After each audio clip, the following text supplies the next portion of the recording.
You know, Facebook and Twitter remind us that we want to stay connected with friends and family.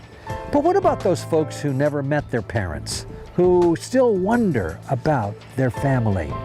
Well, that's today's Godwinks story.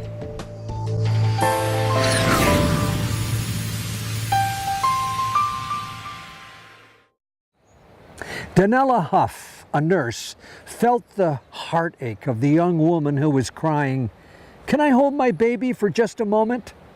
Well, she knew the hospital rules there at St. Margaret's. They said that a mother giving up a baby for adoption should avoid bonding with the child. This young woman was breaking her heart, so she decided to break the rules, and she let her hold the baby.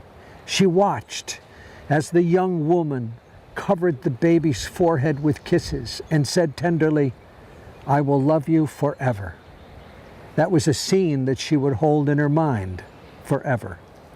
20 years later, Danella was having her own issues with a daughter. Her daughter was 20 years old, Amanda. She came home from school and announced she was going to get married to a young man named Chad. Well, on the day that Danella met Chad, she was still a little skeptical as to whether or not this was the right fella for her daughter. He seemed to have a chip on his shoulder. She asked him where he was born, and he said, "I was born here in Montgomery at Jackson Hospital, but my mother gave me away the night I was born." Danella thought, wait a minute. She said, this kid has got a resentment.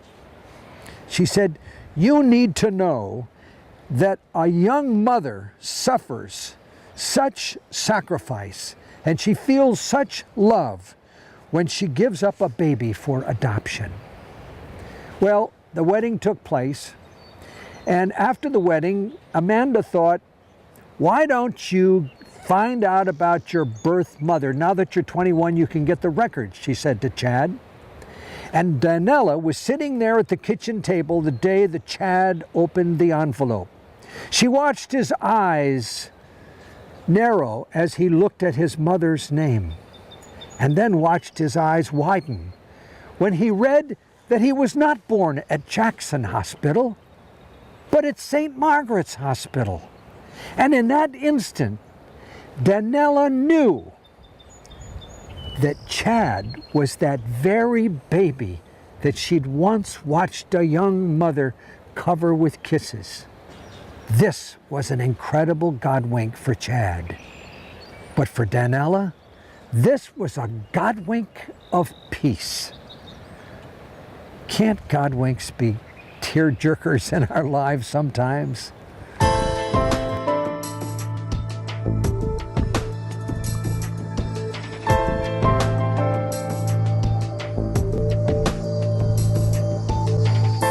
When we reconnect with old friends and loved ones, we find that the Godwinks are those invisible threads that were holding us together all along. But then, the Godwinks make them visible. Don't forget to send me your story. I'm Squire Rushnell. Good wishes and Godwinks.